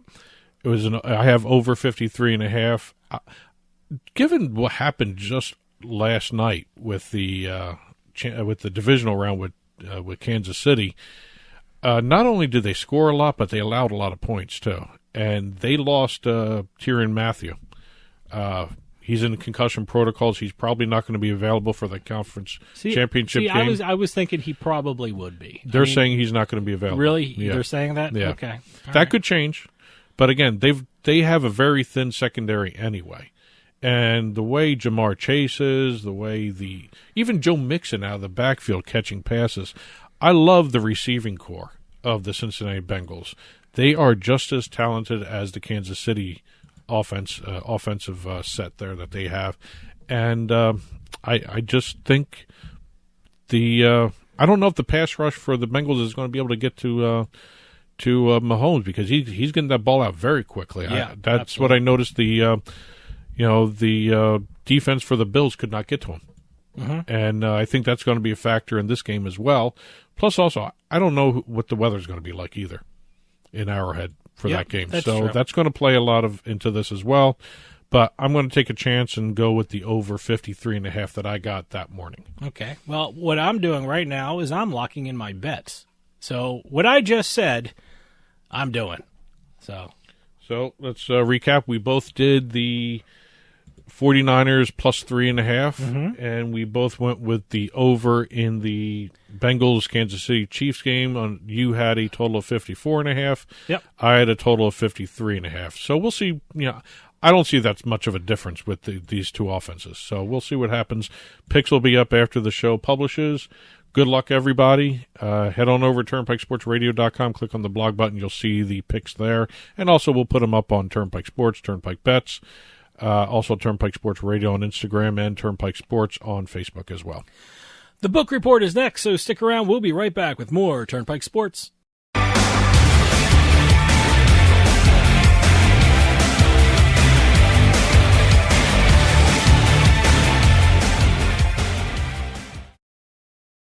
Psst. Yeah, you. Come here. Haven't you heard? We don't need to hide anymore. Now, we can shop privately for adult products at adamandeve.com. They've got massage oils, lingerie, and lots more we can't mention here. Use offer code SPICE404. They'll give you 50% off almost any one item, 3 free DVDs, free mystery gift, and free shipping. That's 50% off, free shipping, and more. Private shopping starts at adamandeve.com.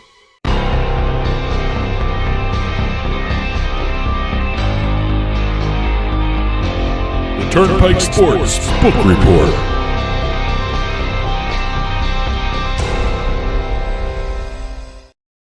The Turnpike Sports Book Report is brought to you by BorgataSports.com. Your favorite casino is now your favorite sportsbook. Available anywhere in New Jersey, BorgataSports.com.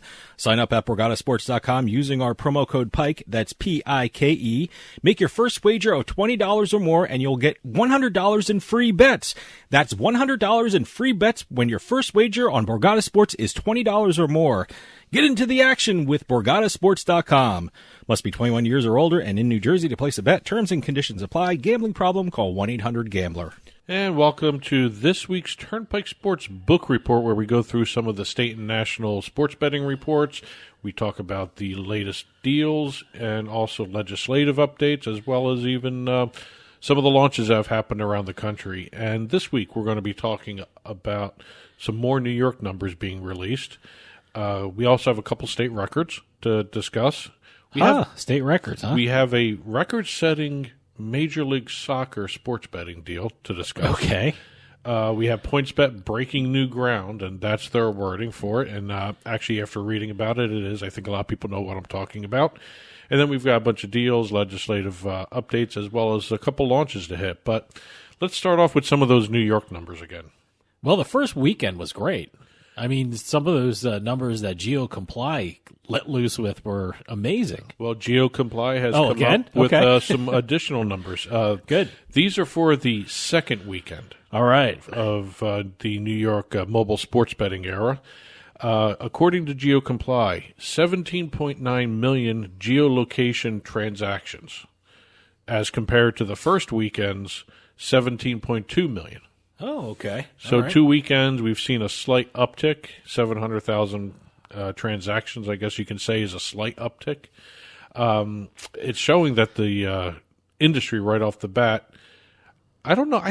I'm looking at these numbers. I don't know, because you now went from 4 to 5 with only a slight increase. Well, let's be honest. There's football playoffs right now. It's constant.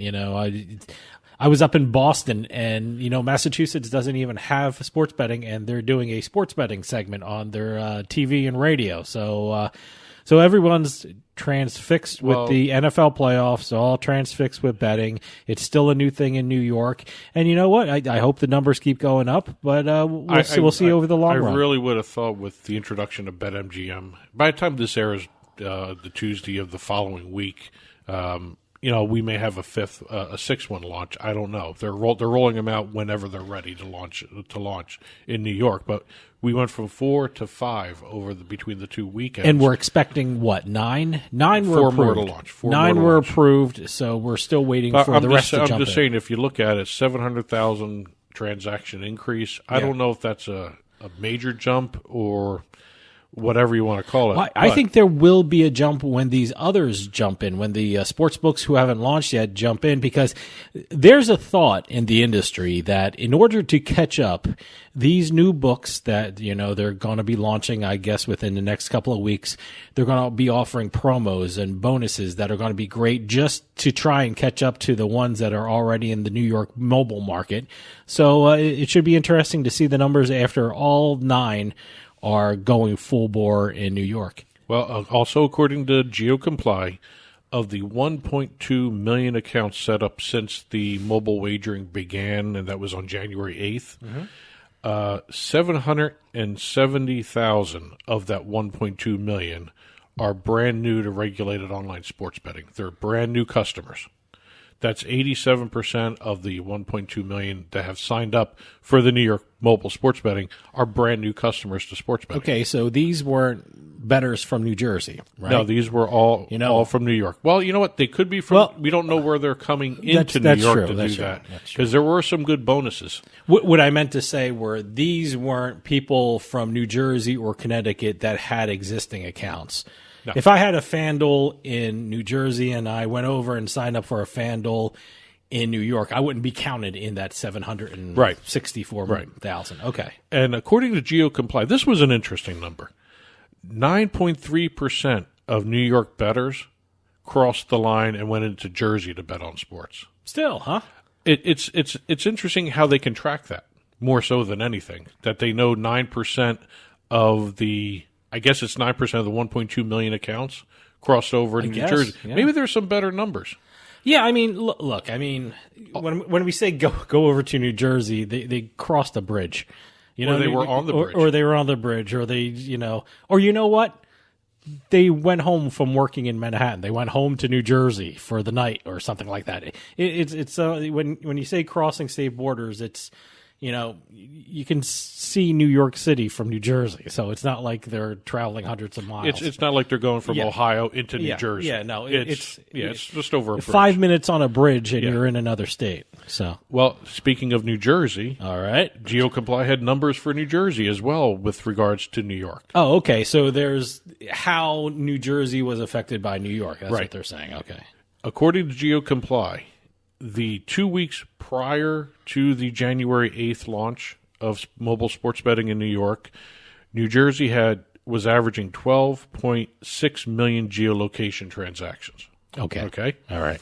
The 2 weeks after the launch here, New Jersey is averaging 13.1 million. Okay, New Jersey went up, huh?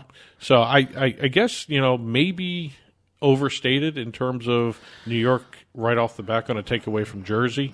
I don't know. I really don't see that. It's a complex relationship between New York and New Jersey. Look, most people who work in Manhattan commute from New Jersey or Connecticut. There are going to be crossover numbers. There's going to be, the Meadowlands, which is where the the stadium is, and also where there's a sports book, a physical sports book. It's 12 miles from Times Square. It's very close. It's the same neighborhood. And again, the one you're referring to just over in the Meadowlands, there's 2 books there. Yeah, there's actually FanDuel and PointsBet. Yeah. So, I mean, there's a couple selections there that, maybe some of the New Yorkers are used to dealing with some of the books that are in New Jersey. They don't have that option up in New York yet. I know they're going to be getting more, but they may want to they may have a lot of money in their accounts in New Jersey, too. Sure. More so than they have in New York. Sure. You want to hear some outlandish New York numbers? Okay. What do you mean outlandish? The New York government the governor just put out the state budget. Okay. And according to the New York state budget, the expectation is the state will collect $2.59 billion in taxes between now and 2027. Okay. Well, I can see that. What $2.59 billion. Well, what is that, 5 years? 5 years. Okay. Well, you might, yeah. Well, look, New York, they're also looking at licenses for 3 New York area casinos. And they're all going to have sports books. So, You don't know that. You don't know that. Well, you don't kind know of have that feeling. If you have a casino, you almost have to have a sports book now. I wonder that's the way it's done. I wonder if if any of these new casinos they're talking about launching in the New York City metro area are going to have to be somehow grandfathered in to the operator licenses that have already been given out. I don't know. Or are they going to have another round of operator licenses? All I know is New York is going full boat with casino gambling and online sports betting, and I'm very curious to see if they're going to try and incorporate online casinos or online poker. So we shall see. I love what New York's doing, and they're really, really being aggressive with regard to gambling. I just think that maybe these projections outward to 2027, they may be a little bit higher. Who knows? Who knows? I don't know if it's going to plateau anytime soon, but the way the industry seems to be shaping up for the mobile betting industry in New York, at least, it looks like it's going to probably be a powerhouse. Oh, yeah, absolutely. And I think it's going to be right off the bat, probably not this month, not January, or maybe even February. You may see by March Madness, it's going to be some sort of combination of Nevada, New Jersey, New York. Sure. As the top 3. Absolutely. Let's talk a couple of records. State records, as a matter of fact. We had 2 states reporting records one for a month and one for a quarter. Okay. Michigan, for the 4th month in a row, they've set a record in terms of total handle. Talk about a gambling powerhouse. Michigan, their first year of online gambling and online casinos and online sports betting and online poker. What is it, $1.4 billion? Yeah, absolutely incredible. It's an amazing market, and I think it's a great market. And I think that's where like a lot of the comparisons for some of these other states, like New York, is coming in. New York dwarfs Michigan in terms of population. Sure. But Michigan reported record handles in December for both total handle, 514.7 million, and mobile handle, 484.6 million. So you're looking at maybe about 90% of the total handle being online in Michigan already. That's kind of in line with every other state that's out there that has both mobile and retail, except for Nevada, which has the in-person let's be requirement. honest. It's wintertime, it's cold, and no one wants to really go out and place a bet. You can do it from your couch as easy as you can, easier than driving to a brick-and-mortar casino. That's true. And again, there's no in-person requirement to sign up for these things either in Michigan. So that's actually an added benefit there. Going down south, Mississippi. Oh, they have a record, huh? They reported a record quarterly handle. All right. $200.9 million in the 4th quarter of this past year, 2021. Now, you got to remember, Mississippi does not have mobile betting. But well, no, they technically do. I guess you can say that because BetMGM has their app live, but you can only use it on the casino property that they're part of. They have mobile betting, but you have to be on the casino property, right? You have to be in-person mobile betting. I guess you can call it that way. But you can't be sitting at home on your couch. Which, by the way, I mean, even if I'm in Atlantic City and I'm in a sports book, guess what? I still bet on my phone. Yeah. I never get up and go. Basically, I'm lazy. I just sit around in the bar or something like that, and I do a bet from my phone. It's easier. But you got to remember, Mississippi, it's only one option, BetMGM. And you still have to be at that casino. Yep. So but they broke a record for a quarter, huh? Yeah, for them. Good. State record. Good. And they're in the process of trying to pass online mobile betting, however we want to phrase it. So we'll see exactly where Mississippi goes with that legislation. You always talk about the football contests, and I want to throw out one set of numbers here because this was reported for Circa. I'm absolutely fascinated with the football contests. We don't have them in New Jersey. I think that's kind of a Las Vegas kind of thing. And I, from listening to all throughout the entire NFL season, this has to be one of the hardest things to win, because on any given Sunday, a football team, no matter how bad their record is, can actually beat one of the top teams in the league. And it has happened this year. So for people who win these contests, I'm incredibly impressed with. Well, Circa ran their 2 contests this year. The Circa, I think it was the Circa Million 3. And one's called a Survivor? And the Circa Survivor. Survivor? Yep. Okay.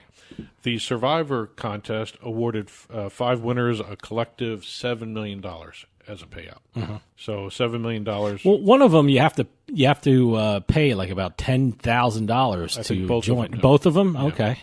And the Circa Million 3 delivered $4 million in prizes over the course of the season. The final winner claimed $1 million prize. You know what? The one thing about these football contests in Vegas is Vegas has they allow proxies. They allow proxy services, which means if I'm sitting in Missouri, I can call my proxy service and they put in my bet and things like that. Once you have set it up, you have to be in Vegas to set it up. Yeah, first. You have to be in Vegas. You have to set it up. But from then, you can place bets through a proxy service. And, sometimes if I've heard of horror stories where people have forgotten to put their Survivor picks in and their proxy service, reminded them and got them in for them. So, but proxy services are allowed in Las Vegas, or I guess they're allowed in all of Nevada, I guess. Yeah, all of Nevada. But I don't think they're allowed anywhere else. No. Yeah, that'd be great in New Jersey. Everywhere else, they're called strawmen, which is the illegal term for doing something like that. I don't think that's legal. No. But they allow proxy services in Vegas. It's something, I think the other jurisdictions should look at. I mean, especially if you want to have like contests like this or a kind of grow your sports betting industry, you might want to have proxy services. Well, let's talk about a state that doesn't have sports betting, yet we have a sports betting deal coming out of the state. Okay. Texas, okay. Fubo Gaming announced a multi-year marketing and market access deal with the Houston Dynamo of Major League Soccer. Okay. They also include the Houston Dash, which is the National Women's League team as well. It's a soccer team. They're both soccer. Okay. They're both part of the same group. Okay. So, all right. So when you say Major League Soccer, it has men's and women's, right? Yes. Okay. This is a record deal in terms of the amount that they're talking about. Over the course of the deal, it's $178 million. That's the reported number.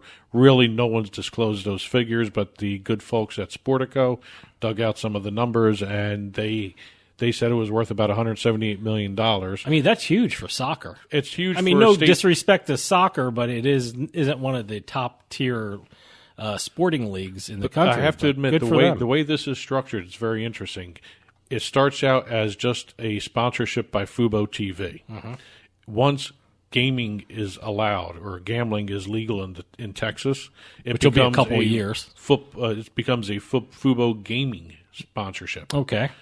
Now will they have the patches on the? They'll have patches. Okay. All right. Basic stuff, but it's just the fact that there's no live gambling in Texas, other than a lottery. So and those private card rooms that they have. But, which are very interesting. It's against the law for Texas card rooms to charge a rake. So I guess you're basically renting a seat for however long or whatever the rates are per hour.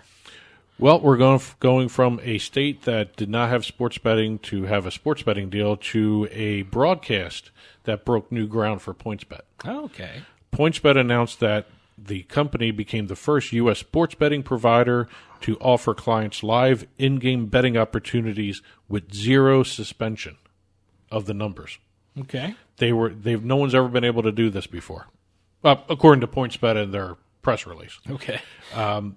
This was a test run during Saturday's NFL wildcard playoff game between the Raiders and the Bengals.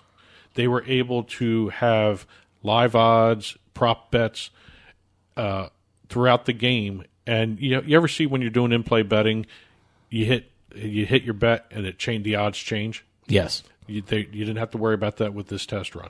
Okay. It automatically just did it as you were going along. You ever see when your odds get suspended and you can't bet?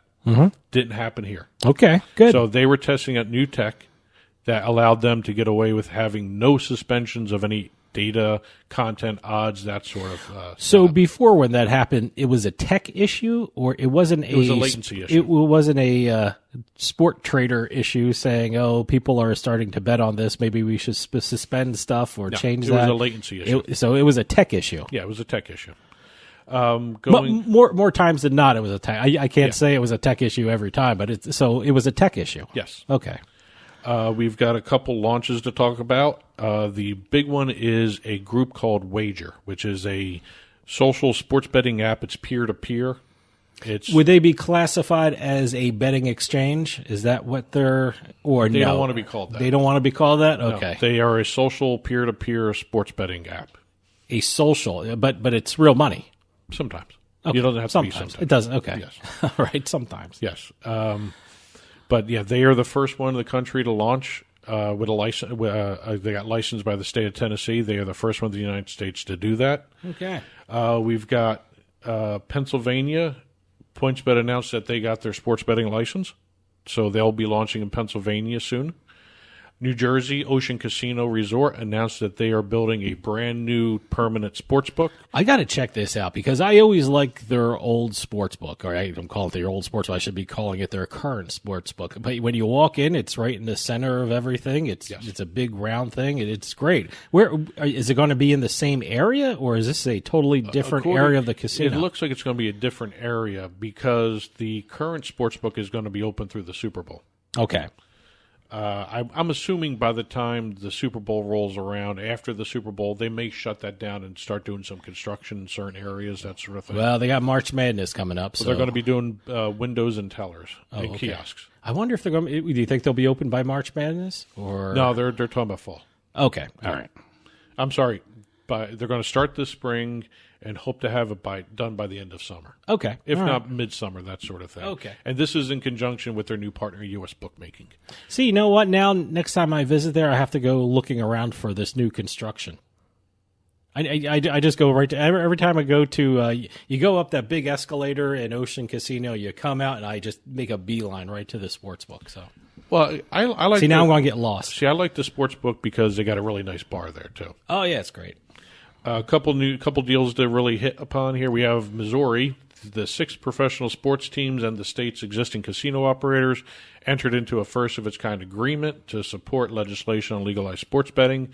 No other state has had this happen before, where the sports teams and the casinos get together and sign an agreement. So, as was first-of-its-kind deal. PointsBet announced a partnership with club-related leisure and hospitality services company Troon, making PointsBet the official and exclusive sports betting partner of Troon. I just like saying Troon. Troon. Troon is the world's largest golf management company with over 630 locations around the world, including properties located in over 45 states and 30 countries. According to the deal, PointsBet players and PointsBet VIP people will have access to special areas on courses and facilities cool. maintained by Troon. Nice. And also they have something to do with what the upcoming, and it has not been announced yet, but they mentioned it in the press release, the PointsBet Cup. Oh, okay. Which is going to be a golf tournament. Great. DraftKings did a deal with the Tulalip Tribes of Washington for retail sportsbooks at the tribe's Tulalip Resort Casino and Kilsada Creek Casino, both located 30 minutes north of Seattle. Sportradar announced a multi-year education and bet monitoring services agreement with the Canadian Hockey League.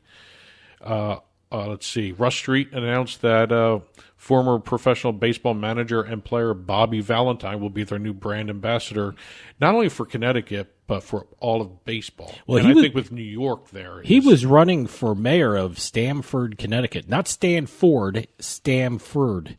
Stamford. Yeah, that's Southern Connecticut. Which is very, very close to the New York border. But, he's best known as manager of the Mets, and so he it's also where he's got a couple of his restaurants, too. Yeah, he has a sports bar. What's the name of the sports bar? Bobby V's. Bobby V's. Okay, that makes sense.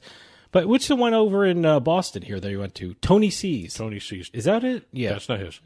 No, I know that, but everything's Tony C's or Bobby V's or whatever. Well, Bobby V also has a sports betting license. That's great. So, good, because he's a popular figure in Connecticut, which just started sports betting, and certainly in New York, which just started mobile sports betting. So that's a good signing from them. Two quick media deals to talk about. Gambling.com announced a partnership with the McClatchy Company. It's a news media organization. They they cover 29 markets across 14 states. They have a overall customer base of around 65 million unique visitors. They now do this into unique visitors for newspaper companies because more people go to the websites now.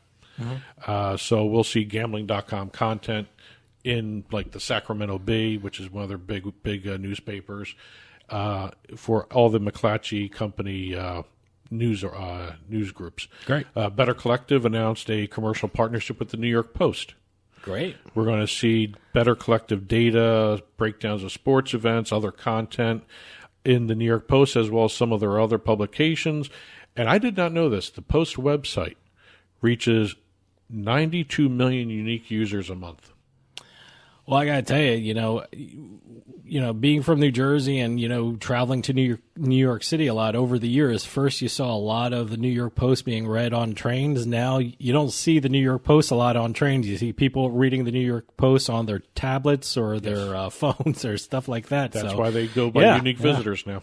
Yep. And the last deal for the week here, and before we get out of here, PlayUp announced that cryptocurrency company FTX has made a $35 million strategic investment in the company. And the percentage of equity that FTX is going to get in reciprocation of that investment will be determined at a later date. That's it for this week's book report, Turnpike Sports Book Report. Feel free to send in your press releases at info@turnpikesportsradio.com, and we'll be sure to include them in upcoming weekly reports on the sports betting industry here. So come back next week for brand new news stories. And that'll do it for us this week. We'll see you next time on the Turnpike.